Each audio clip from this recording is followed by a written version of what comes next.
ओम शांति। अॼु जी मुरली तारीख़ आहे 11/11/2024। मिठा मिठा बाप दर चवंदा मीठे मीठे ॿार पंहिंजे मथां पूरी नज़र रखो। कोई बि बेक़ाइदे चलन न हलणो आहे। श्रीमत जो उल्लंघन करण सां किरी वेंदो। प्रश्न: पद्मा पदमपति ठहिण लाइ कहिड़ी ख़बरदारी खपे?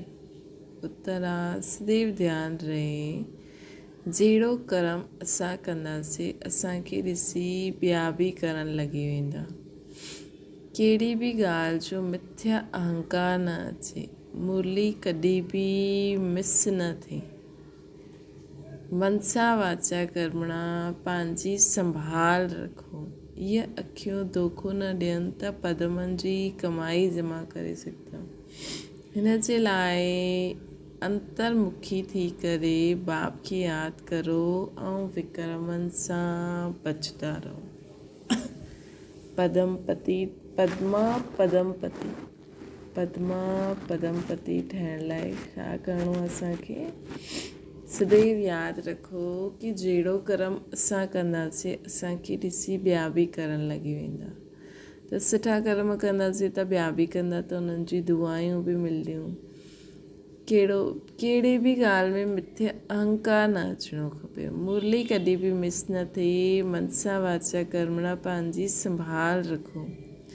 ये अखियूं धोखो न ॾियनि त पदमनि जी कमाई जमा करे सघंदा। हिन जे लाइ अंतर्मुखी थी करे बाप खे यादि करो, विक्रमनि सां बचंदा रहो। ओम शांति। रूहानी ॿारनि खे बाप सम्झाईंदा आहिनि हिते तव्हां ॿारनि खे इन ख़्याल सां ज़रूरु वेहणो हूंदो आहे कि इहा बाबा बि आहे, टीचर बि आहे, सतगुरु बि आहे। ऐं इहे बि महसूसु कंदा आहियो बाबा खे यादि कंदे कंदे पवित्र ठही पवित्र धाम में वञी करे पहुचंदासीं। बाप सम्झाईंदा आहिनि कि पवित्र धाम सां ई तव्हां हेठि उतरंदा आहियो। उनखे उनजो नाम ई आहे पवित्र धाम।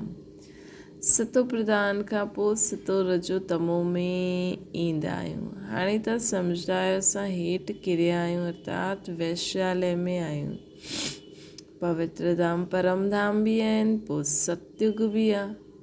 पोइ हाणे असां वैश्यालय में अची करे पहुचा आहियूं। भले तव्हां संगम युग ते आहियो परंतु ज्ञान सां तव्हां ॼाणंदा आहियो कि असां किनारो कयल आहे। पोइ बि अगरि असां शिव बाबा जी यादि में रहंदा आहियूं त शिवालय दूर न आहे। शिव बाबा खे यादि न कंदा आहियो त शिवालय दूर थी वेंदो आहे। सजायूं खाइणी पवंदियूं आहिनि त ॾाढो परे थी वेंदो आहे न।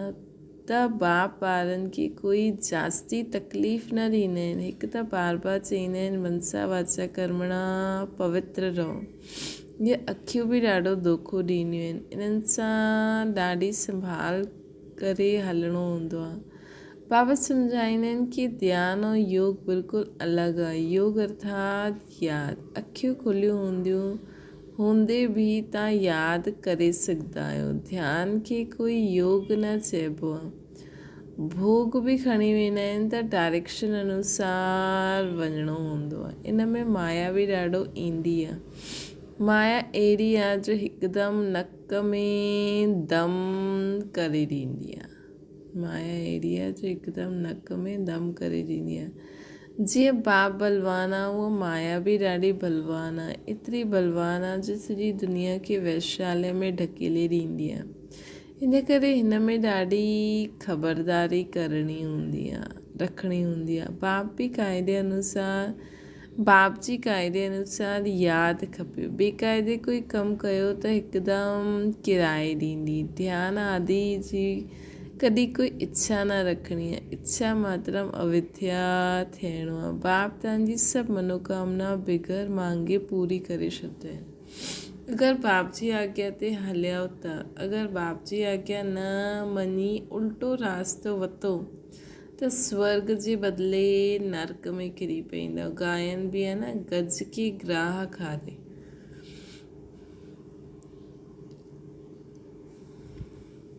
ॾाढनि खे ज्ञान ॾियण वारा भोग लॻाइण वारा अॼु आहिनि न, काॾे विया? श्रुति आहिनि न, अॼु आहिनि न। काथे। ॾाढा ज्ञान ॾियण वारा भोग लॻाइण वारा अॼु आहिनि काथे। छो जी बेक़ाइदे चलन जे कारण पूरी मायावी ठही वेंदा आहिनि। डीटी ठहींदे ठहींदे डेविल ठही वेंदा आहिनि। बाप ॼाणंदा आहिनि कि ॾाढा सुठा पुरुषार्थी जो देवता ठहिण वारा हुया, उहे असुर ठही असुरनि सां गॾु रहंदा आहिनि, ट्रेटर थी वेंदा आहिनि। बाप जो ठही करे पोइ माया जो ठही वेंदा आहिनि। उन्हनि खे ट्रेटर चइबो आहे। पंहिंजे मथां नज़र रखणी हूंदी आहे न। श्रीमत जो उल्लंघन कयो त इहा किरियो पतो बि न पवंदो।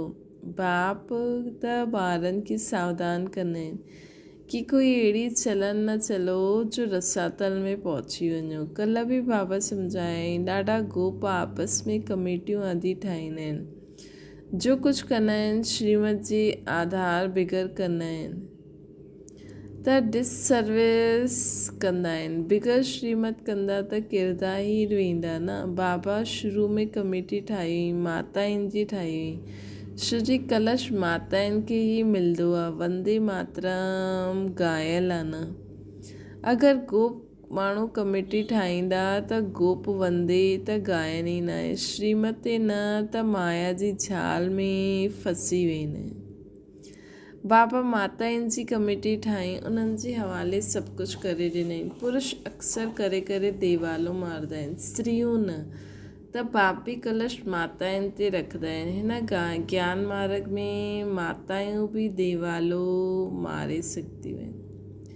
पद्मा पदम भाग्यशाली जो ठहिण वारा आहिनि, उहे माया सां हार खाई करे देवालो मारे सघंदा आहिनि। हिन में स्त्री पुरुष ॿई देवाला मारे सघंदा आहिनि ऐं मारदा बि आहिनि। केतिरो हार खाई करे हली विया, गोया देवालो मारे छॾियो। बाप सम्झाईंदा आहिनि, भारतवासी त पूरो देवालो मारियो अथई। हिन माया केतिरी ज़बरदस्त आहे जो सम्झी न सघंदा आहिनि कि असां छा हुयासीं, काथां खां हिकदमि हेठि किरिया आहियूं। हिते बि ऊंच चढ़ंदे चढ़ंदे पोइ श्रीमत खे भुलिजी पंहिंजी मथे हलंदा आहिनि त देवालो मारे ॾींदा आहिनि। उहे माण्हू त देवालो मारदे पोइ 5-7 वर्ष पोइ खड़ा थी वेंदा आहिनि। हिते त 84 जन्मनि जो देवालो मारदा आहिनि। हिकु बार अगरि हिन ज्ञान मार्ग में ग़फ़लत कई त पोइ उनजो असरु 84 जन्मनि ते ई रहंदो आहे। ऊच पद पोइ पाए न सघनि, देवालो मारदा ई रहंदा आहिनि। देवालो मारदा ई रहंदा आहिनि। बाबा वटि फ़ोटो हूंदा त बतलाईंदा। तव्हां चईंदा बाबा त बिल्कुलु ठीकु चईंदा आहिनि। इहे केतिरो वॾो महारथी हुयो, ॾाढनि खे सावधान कंदा रहंदा हुया। पंहिंजी मथे कमेटी आदि ठाहिण हिन में कुझु रखियो न आहे। आपस में मिली करे जरमुई जगमुई करणु, इहे ईअं कंदो आहे, फलानो ईअं कंदो हुयो। सॼो ॾींहुं इहे ई कंदा रहंदा आहिनि। बाप सां बुद्धि योग लॻाइण सां ई सतो प्रधान ठहींदा। बाबा जो ठहियो बाबा सां योग न त घड़ी घड़ी किरदा रहंदा। है न। बाबा जो ठहिण खां पोइ मुरली ॿुधणु, सेंटर अचणु, सेवा करणु, लेकिन बाबा सां अगरि योग न आहे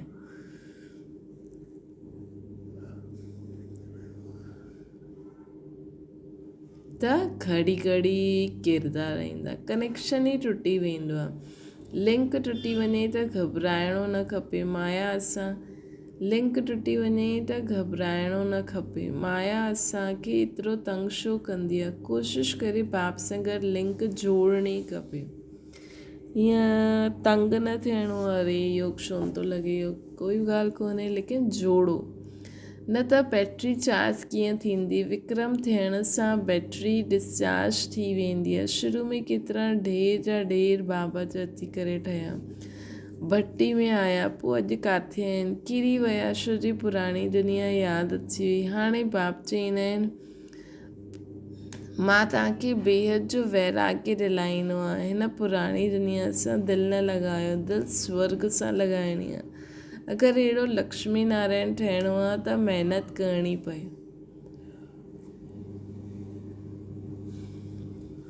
बुद्धि योग हिकु बाप सां गॾु रहणो खपे। पुराणी दुनिया सां वैराग्य, सुखधाम शांतिधाम खे यादि करो। जेतिरो थी सघे उठंदे वेहींदे हलंदे फिरंदे बाप खे यादि करो। इहे त बिल्कुलु ई सहज आहे। तव्हां हिते आया ई आहियो नर सां श्री नारायण ठहिण लाइ। सभिनि खे चइणो आहे कि असां तमो प्रधान खां सतो प्रधान असांखे ठहिणो आहे। शिव जी रिटर्न जर्नी हूंदी आहे न, हिन करे असांखे हाणे सभिनि खे सतो प्रधान ठहिणो आहे, नर सां श्री नारायण ठहिणो आहे। वर्ल्ड जी हिस्ट्री जोग्राफी रिपीट माना नर्क खां स्वर्ग, पोइ स्वर्ग खां नर्क। ये चक्कर फिरंदो ई रहंदो आहे बाबा चवंदा। ये नर्क खां स्वर्ग, स्वर्ग खां नर्क, ये चक्कर फिरंदो ई रहंदो आहे। बाबा चईंदा आहिनि, बाबा चई हिते सुदर्शन चक्रधारी थी करे वियो।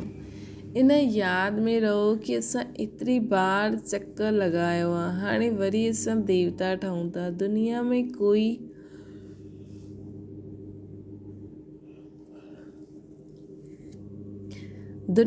कोई हिन राज खे न सम्झंदो आहे कि कीअं चकर लॻंदो आहे। इहे ज्ञान देवताउनि खे न आहे, उहो त आहिनि ई पवित्र। हुननि में ज्ञान ई न आहे जो शंख वॼाइनि, उहो पवित्र आहिनि। उन्हनि खे निशानी ॾियण जी दरकार ई न आहे। निशानी तॾहिं थीबी आहे जॾहिं ॿई इकट्ठा हूंदा आहिनि। हाणे कलयुग ऐं सतयुग जे विच में आहियूं न असां। तव्हांखे बि निशानी न ॾियणी आहे। छो जी तव्हां अॼु देवता ठहींदा आहियो, कल्ह असुर ठही वेंदा आहियो। बाप देवता ठाहींदा आहिनि, माया असुर ठाहे ॾींदी आहे।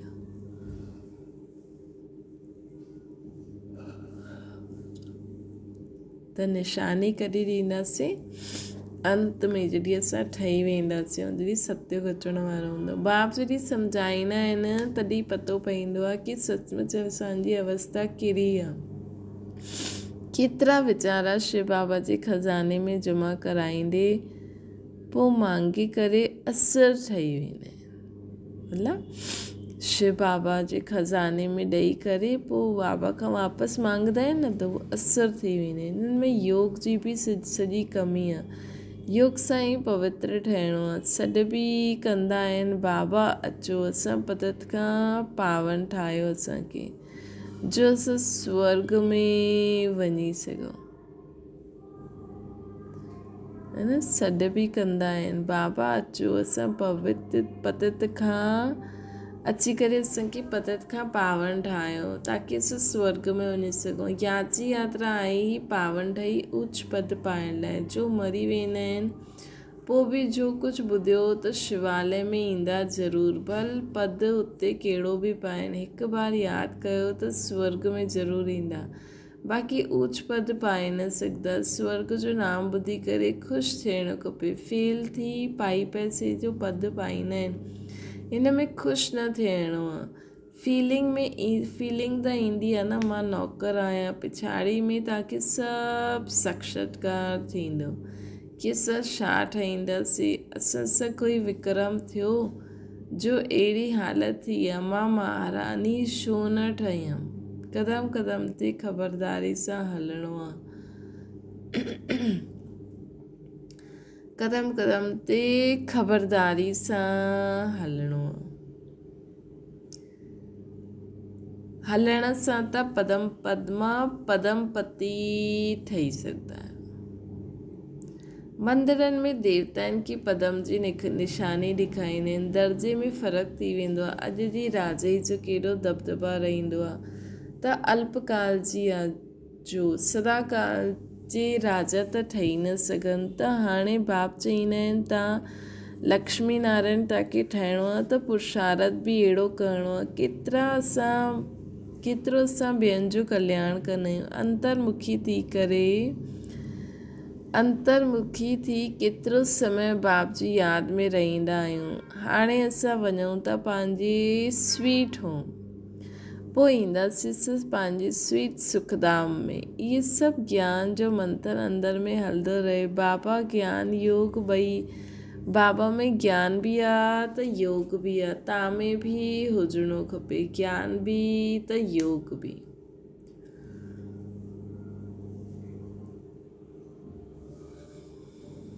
ॼाणंदा आहियो असां शिव बाबा पढ़ाईंदा आहिनि असांखे। आहे त ॼाणंदा आहियो असांखे शिव बाबा पढ़ाईंदा आहिनि त ज्ञान बि थी वियो योग बि थी वियो। ज्ञान ऐं योग ॿई साथ साथ हलंदा आहिनि। ईअं न योग में वियो बाबा खे यादि कंदा रहो नॉलेज भुलिजी वञो। बाबा योग सेखारींदा आहिनि त नॉलेज भुलिजी वेंदा आहिनि छा, सॼी नॉलेज हुननि में आहे। तव्हां ॿारनि में बि नॉलेज हुजणी खपे, पढ़णो खपे। जीअं कर्म मां कंदमि मूंखे ॾिसी ॿिया बि कंदा, मां मुरली न पढ़ंदमि त ॿिया बि न पढ़ंदमि। मिथ्या अहंकार अची वेंदो आहे त माया झटि वार करे ॾींदी आहे। क़दम क़दम बाप जी श्रीमत वठंदा रहो, है न। क़दम क़दम ते बाप जी श्रीमत वठंदा रहो, न त कुझु न कुझु विक्रम थी वेंदो आहे। ॾाढा ॿार भुलिजी त हाणे बाप जी श्रीमत कीअं वठंदासीं? मुरली सां या कोई निमित अगरि तव्हांखे आहे त तव्हां हुननि खां पुछी सघंदा। अगरि तव्हांखे सम्झ से मुरली में त सिधो सिधो सभु अची वेंदो आहे,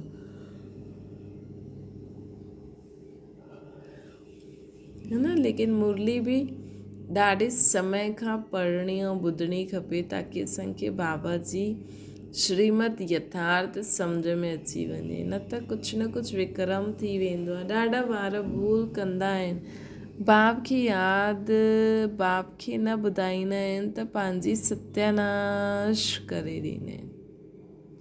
ॾाढा ॿार भूल कंदा आहिनि, बाप खे न ॿुधाईंदा आहिनि त पंहिंजी सत्यानाश करे ॾींदा आहिनि। ग़फ़लत थियण सां माया थप्पड़ लॻाए ॾींदी आहे।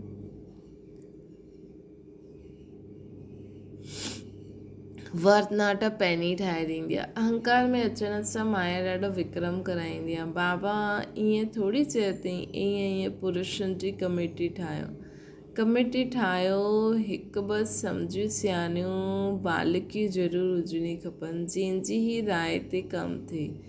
शिव जी कलश आहे लक्ष्मी जे मथां, गायन बि आहे न अमृत प्यारदे पोइ बि हिते काथे यज्ञ में विघ्न विझंदा हुया। गायन बि आहे अमृत प्यारदे पिलाईंदा हुया, पोइ काथे यज्ञ में विघ्न बि विझंदा हुया। मतिलबु ज्ञान ॿुधंदे ॿुधंदे ई कई आत्मायूं यज्ञ में विघ्न बि विझंदियूं आहिनि। अनेक प्रकार जा विघ्न विझण वारा सॼो ॾींहुं इहे ई जलमुई जगमुई जी ॻाल्हियूं कंदा रहंदा आहिनि। इहा ॾाढी ख़राबु आहे। कोई बि ॻाल्हि हुजे त बाप खे रिपोर्ट करणी खपे। सुधारण वारो त हिकु बाप आहे न। तव्हां पंहिंजे हथ में लॉ न उठायो, तव्हां बाप जी यादि में रहो। तव्हां बाप जी यादि में रहो। हाणे सभिनि खे बाप जो परिचय ॾींदा रहो, तॾहिं अहिड़ो ठही सघंदव। माया ॾाढी कड़ी आहे, कंहिंखे न छॾंदी ते बाप खे समाचार लिखणो खपे। सिधे बाप खे समाचार लिखणो खपे। डायरेक्शन वठंदा रहो। ईअं त डायरेक्शन सिधे मिलंदो रहंदो आहे। ईअं त ॿार सम्झंदा आहिनि बाबा त आपे ई हिन ॻाल्हि ते सम्झाए ॾींदा आहिनि। बाबा त अंतर्यामी आहिनि। बाबा चईंदा आहिनि न मां त नॉलेज पढ़ाईंदो आहे न। कई बार मुरली में अची वेंदो आहे न, जो असां वीचार कंदा आहियूं उहो ॿिए ॾींहुं मुरली में अची वेंदो आहे। जो ॻाल्हि असां अॼु मुरली में ॿुधी उहो ई सॼे ॾींहं में कोई न कोई ॻाल्हि बाबा जी कम में अची वेंदी आहे। त असां सोचंदा आहियूं बाबा त सभु ॿुधाए रखियो अथई। जीअं त बाबा अंतर्यामी आहे। बाबा चईंदा आहिनि मां त नॉलेज पढ़ाईंदो आहियां, हिन में अंतर्यामी जी ॻाल्हि न आहे। हा इहे ॼाणंदो आहे इहे सभु मुंहिंजा ॿार आहिनि। हर हिकु शरीर जे अंदरि मुंहिंजो ॿार आहे, आत्मा आहे। बाक़ी ईअं न कि बाप सभिनि जे अंदरि विराजमान आहे। सभिनि शरीरनि जे अंदरि बाबा जा ॿार आत्मायूं आहिनि, है न। कंहिं चयो हूंदो सभिनि में बाबा जी आत्मायूं आहिनि। बाबा जी आत्मायूं मतिलबु बाबा जा ॿार आत्मायूं। बाबा जी आत्मा न आहे, बाबा जी आत्मायूं आहिनि। ये शब्दनि में फ़र्क़ु थी वियो हूंदो न। मनुष्य त उल्टो ई सम्झी वठंदा आहिनि, सोचंदा आहिनि असांजे अंदरि ई भॻवानु आहे। लेकिन भॻवान जी आत्मायूं ॿार तव्हां सभिनि जे अंदरि आहिनि। बाप चईंदा आहिनि मां ॼाणंदो आहियां कि सभी तख़्तनि ते आत्मा विराजमान आहे जो कंहिंजी संतान आहे, बाबा जी आहे। इहा त केतिरी सहज ॻाल्हि आहे। सभी चैतन्य आत्मायूं पंहिंजी पंहिंजी तख़्त ते वेठियूं आहिनि, पोइ बि परमात्मा खे सर्वव्यापी चई ॾींदा आहिनि। छो जी सभिनि जो रूप हिकु जहिड़ो, साइज़ हिकु जहिड़ो, सिर्फ़ु पार्ट अलॻि अलॻि भरियलु आहे त सोचता आहिनि भॻवानु सर्वव्यापी आहे।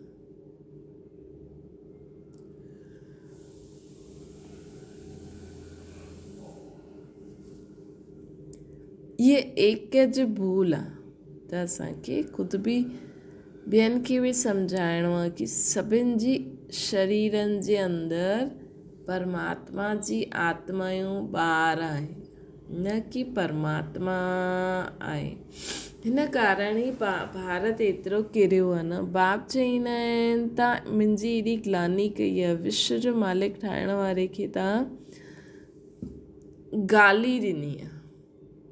हिन करे बाप चईंदा आहिनि यदा यदा ही धर्मस्य, ॿाहिरां वारा इहे सर्वव्यापी जो ज्ञान भारतवासियुनि खां सिखिया आहिनि। न त ॿाहिरां वारनि में अक़ल आहे कि असांजे शरीर में असांजी शक्ति आहे, भॻवान त अलॻि आहे। जीअं भारतवासी उन्हनि सां हुनरु सेखारींदा आहिनि, उअं ई पोइ इहो उल्टो ज्ञान ॿाहिरां वारा सिखिया आहिनि कि भॻवानु सर्वव्यापी आहे। तव्हांखे त हिकु बाप खे यादि करिणो आहे ऐं बाप जो परिचय ॾियणो आहे सभिनि खे, है न। जीअं भारतवासी उन्हनि सां हुनरु सिखिया त विदेश वारा भारत सां हुनरु सिखिया आहिनि सर्वव्यापी जो। तव्हां त हिकु बाप खे यादि करिणो आहे, तव्हांखे त बाप जो परिचय बि सभिनि खे ॾियणो आहे। तव्हां आहियो अंधनि जी लाठी सां राह बदिलाइबी आहे न। अच्छा मीठे मीठे सिके लटे ॿारनि प्रति माता पिता बाप दादा जो यादि प्यार ऐं गुड मॉर्निंग। रूहानी बाप जी सभिनि रूहानी ॿारनि खे नमस्ते। सांझी बि रूहानी माता पिता बाप दादा खे यादि प्यार गुड मॉर्निंग ऐं नमस्ते। धारणा जे लाइ मुख्य सार, बाप जी आज्ञा अनुसार हर कार्य करिणो। कॾहिं बि श्रीमत जो उल्लंघन न थिए, तॾहिं ई सर्व मनोकामना बिना मांगे पूरी थी वेंदी। कॾहिं बि श्रीमत जो उल्लंघन न करिणो आहे, तॾहिं सर्व मनोकामना बिना मांगे पूरी थी वेंदी। ध्यानु दीदा जी इच्छा न रखणी आहे, इच्छा मात्र अविद्या ठहिणो आहे। ॿियो आहे आपस में मिली करे जरमुई जगमुई न करिणो आहे। अंतर्मुखी थी पंहिंजी जांच करणी आहे कि शिव बाबा जी यादि में केतिरो समय रहिया। ज्ञान जो मंथन अंदरि हलंदो आहे। वरदाना हर आत्मा जे संबंध संपर्क में ईंदे हुए सभिनि खे दान ॾियण वारा महादानी आत्मा ठहो। हर आत्मा जे संबंध संपर्क में ईंदे हुए सभिनि खे दान ॾियण वारा महादानी वरदानी आत्मा। सॼे ॾींहं में जो बि संबंध संपर्क में अचे उन्हनि खे कोई न कोई शक्ति ज्ञान गुणनि जो दान ॾियो। असां वटि ज्ञान जो खज़ानो आहे त शक्ति गुणनि जो बि खज़ानो आहे। त कोई बि ॾींहुं बिना दान दिए ख़ाली न वञे, तॾहिं चईंदासीं महादानी। ॿियो आहे दान शब्दनि जो रूहानी अर्थ आहे सहयोग ॾियणु। त पंहिंजी श्रेष्ठ स्थिति जे वायुमंडल द्वारा, पंहिंजी वृत्ति जे वाइब्रेशन द्वारा हर आत्मा खे सहयोग ॾियो, तॾहिं चईंदासीं वरदानी आत्मा। दान शब्द जो रूहानी अर्थ आहे सहयोग ॾियणु। त पंहिंजी श्रेष्ठ स्थिति जे वायुमंडल द्वारा, पंहिंजी वृत्ति जे वाइब्रेशन द्वारा हर आत्मा खे सहयोग ॾियो, तॾहिं चईंदासीं वरदानी आत्मा। हर आत्मा के, पूरे विश्व के सहयोग ॾियो।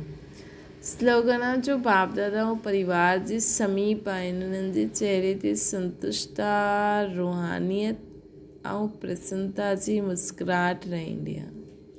जो बाप दादा ऐं परिवार जे समीप आहे, उन्हनि जे चहिरे ते संतुष्टता, रूहानियत ऐं प्रसन्नता जी मुस्कुराहट सदा रहंदी आहे।